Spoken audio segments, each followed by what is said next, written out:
Renungan pada hari ini diambil dari kitab Keluaran. Demikian firman Tuhan yang disampaikan di dalam Keluaran 20 ayat 1-3. Lalu Allah mengucapkan segala firman ini, Akulah Tuhan Allahmu yang membawa engkau keluar dari tanah Mesir, dari tempat perbudakan. Jangan ada padamu Allah lain di hadapanku.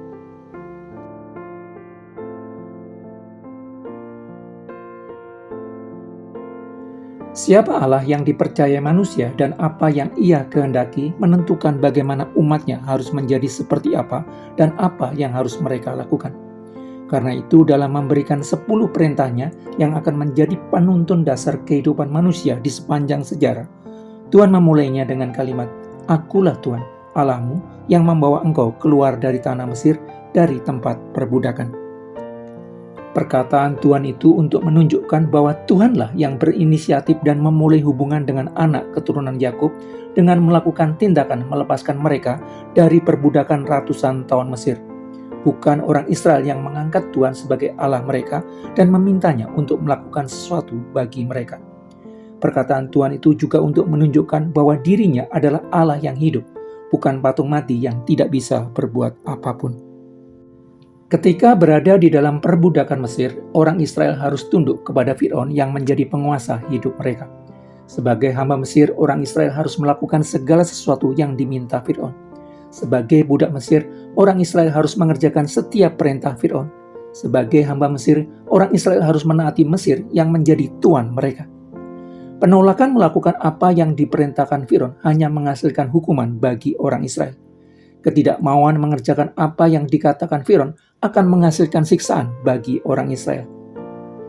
Orang Israel yang tidak mampu membebaskan diri mereka sendiri dari cengkraman perbudakan Mesir telah dibebaskan Tuhan dari penderitaan sangat panjang di Mesir. Tuhan yang melepaskan orang Israel dari penderitaan panjang yang mereka alami turun-temurun berhak menerima pengabdian dari orang-orang yang Ia bebaskan. Tuhan berhak menjadi Tuhan atas orang Israel. Tuhan yang menjadikan langit dan bumi, laut dan segala isinya, melepaskan orang Israel dari perbudakan ratusan tahun Mesir. Sebagai pencipta langit dan bumi, laut dan segala isinya, Tuhan adalah empunya seluruh bumi. Berhak mengatur manusia yang diciptakannya sesuai dengan rancangannya bagi manusia. Demikian pula dengan sebagian dari umat manusia yang ditarik datang kepada Allah, tidak memiliki kemauan maupun kemampuan untuk datang kepada Allah. Sebagian dari umat manusia yang dilepaskan dari perbudakan dosa tidak memiliki kemauan maupun kemampuan untuk lepas dari dosa. Sebagian dari umat manusia dilepaskan dari perbudakan dosa dan dijadikan umat Allah karena anugerah Tuhan semata. Tuhan berhak menjadi Tuhan atas umatnya. Tuhan berhak menjadi Tuhan atas orang percaya. Orang Israel yang selama 400 tahun lebih berada di Mesir terbiasa melihat orang Mesir membaktikan hidupnya kepada banyak dewa-dewi. Masing-masing dewa berkuasa di suatu aspek kehidupan tertentu. Ada dewa yang berkuasa memberikan kemakmuran ekonomi melalui sungai Nil. Ada dewa yang berkuasa menjaga anak-anak. Ada dewa yang berkuasa memberikan terang bagi bumi. Ada dewa yang memberikan dan menjaga kehidupan. Dengan kekuasaan dewa-dewi hanya di suatu aspek kehidupan tertentu, menunjukkan bahwa adanya keterbatasan kuasa dari dewa-dewi tersebut. Spirit utama dari politeisme adalah relativisme, penolakan terhadap adanya sesuatu yang mutlak, menolak mempercayai bahwa ada suatu kuasa tunggal yang berkuasa atas seluruh aspek kehidupan, menolak untuk mempercayai adanya suatu kuasa tunggal yang berkuasa atas seluruh alam semesta. Hasilnya, penguasa yang berbeda di setiap zona kehidupan. 10 hukuman yang diberikan Tuhan kepada Mesir menunjukkan bahwa dewa-dewi Mesir tidak memiliki kuasa sama sekali di aspek kehidupan yang diyakini sebagai zona kekuasaan mereka, yang membuktikan bahwa mereka bukan Allah. Melalui 10 hukuman yang diberikan Tuhan kepada Mesir, orang Israel ditunjukkan bahwa Tuhan saja Allah sejati. Tuhan berkuasa atas seluruh sisi kehidupan manusia. Tuhan berkuasa atas berbagai aspek penunjang kehidupan manusia. Melalui perintah, jangan ada Allah lain di hadapanku, orang Israel diajarkan untuk menjadi monoteis. Tuhan yang Esa berkuasa atas seluruh sisi kehidupan manusia. Orang Israel tidak bisa lagi percaya kepada Tuhan sekaligus percaya kepada Allah-Allah lainnya. Orang Israel harus mengubah pandangan mereka bahwa sebenarnya hanya ada satu Allah saja. Orang Israel yang telah terbiasa melihat politeisme Mesir harus mengubah pemahaman mereka menjadi monoteis. Orang Israel yang turun-temurun terbiasa mengenal berbagai dewa-dewi dengan kekuasaan di aspek kehidupan tertentu harus mengubah pandangan mereka bahwa Tuhan adalah penguasa seluruh aspek kehidupan mereka. Orang Israel yang tidak mampu membebaskan diri mereka dari cengkeraman perbudakan Mesir dan telah dibebaskan Tuhan dari penderitaan sangat panjang, tidak bisa lagi percaya kepada Tuhan sekaligus percaya kepada Allah-Allah lainnya. Dewa-dewi Mesir yang telah dihukum dan dipermalukan Tuhan dengan 10 hukuman yang menunjukkan bahwa sebenarnya mereka bukan Allah, hanya Tuhan saja Allah sejati. Orang Israel hanya bisa percaya kepada satu Allah saja. Orang Israel harus percaya bahwa ada yang mutlak, dan yang mutlak itu adalah Tuhan. Pelanggaran terhadap perintah supaya tidak ada Allah lain di hadapan Tuhan merupakan penyimpangan yang dilakukan manusia dengan memberi kemuliaan dan kehormatan yang menjadi milik Tuhan kepada suatu benda atau hal lain. Manusia di zaman modern ini memang tidak lagi menyembah dewa Hathor dan Neit yang memberikan kemakmuran kepada Mesir melalui sungai Nil, tetapi sebagian besar orang memuja kemakmuran materi dan menjadikan pencarian uang sebagai misi tunggal kehidupan yang menghasilkan ketamakan. Ketamakan merupakan perbuatan yang mendewakan uang. Penolakan orang mendengarkan suara Tuhan dan berpegang kepada perintahnya karena orang merasa cukup dengan hikmat pribadinya adalah kesombongan.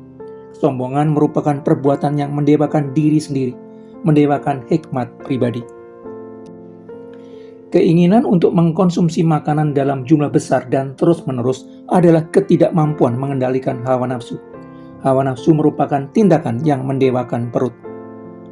Pada dasarnya, segala sesuatu yang ditempatkan orang sebagai pusat hidup dan hal terpenting di dalam hidupnya, sehingga orang bersedia membaktikan diri sepenuhnya untuk memperolehnya, adalah Allah bagi orang tersebut. Pada dasarnya, segala sesuatu yang ditempatkan orang sebagai pusat hidup dan hal terpenting di dalam hidupnya, sehingga orang bersedia membaktikan diri sepenuhnya untuk memperolehnya, adalah Allah bagi orang tersebut. Tanpa sadar, orang modern yang menyatakan percaya kepada satu Allah saja telah memegang politeisme. Pola hidupnya, tujuan, cara, dan prioritas hidupnya diatur dengan cara yang dianggap baik oleh orang-orang yang tidak mengenal Tuhan. Berbagai aspek hidupnya, kehendak, pekerjaan, keuangan, sosial, dikelola dengan cara yang biasa digunakan oleh orang yang tidak mengenal Tuhan. Berbagai sisi hidupnya diatur dengan cara yang tidak sesuai dengan rancangan Tuhan. Hanya berbagai aktivitas yang terkait dengan gereja saja yang dianggap berhak diatur oleh Tuhan. Tanpa sadar, banyak orang sedang menentang Tuhan justru ketika merasa sedang melayani Tuhan. Tanpa sadar, banyak orang sedang menjauh dari jalan kebenaran justru ketika merasa sedang mencarinya. Tanpa sadar, banyak orang sedang berjalan di jalan salah kehidupan justru ketika merasa sedang berjalan di jalan benar kehidupan. Dengan mengatakan, "Jangan ada padamu Allah lain," Tuhan memperingatkan bahwa kecenderungan hati manusia untuk menjadikan sesuatu sebagai pusat hidupnya akan selalu muncul di sepanjang zaman. Dengan mengatakan, "Jangan ada padamu Allah lain di hadapanku," Tuhan mengingatkan bahwa tidak ada yang tersembunyi di hadapannya, termasuk ketika manusia menempatkan sesuatu sebagai hal terpenting di dalam hatinya. Dengan mengatakan, "Jangan ada padamu Allah lain," Tuhan menghendaki supaya umatnya menggunakan pola hidup, tujuan, cara, dan prioritas hidup yang dikelola sesuai rancangan Tuhan. Tuhan menghendaki berbagai aspek hidup umatnya, kehendak, pekerjaan, keuangan, sosial, dikelola sesuai rancangan damai sejahtera Tuhan. Perintah yang sekilas terlihat seperti mengekang ini justru membebaskan umat manusia. Membebaskan umat manusia dari sesuatu yang sebenarnya tidak bisa dijadikan pegangan hidup. Mempercayai bahwa Tuhan yang telah menciptakan alam semesta dan segala isinya akan membebaskan dari ketiadaan pegangan yang mutlak. Mempercayai bahwa Tuhan adalah satu-satunya Allah dan berpegang kepada perintahnya akan membebaskan manusia dari ketertindasan akibat memutlakkan yang tidak mutlak.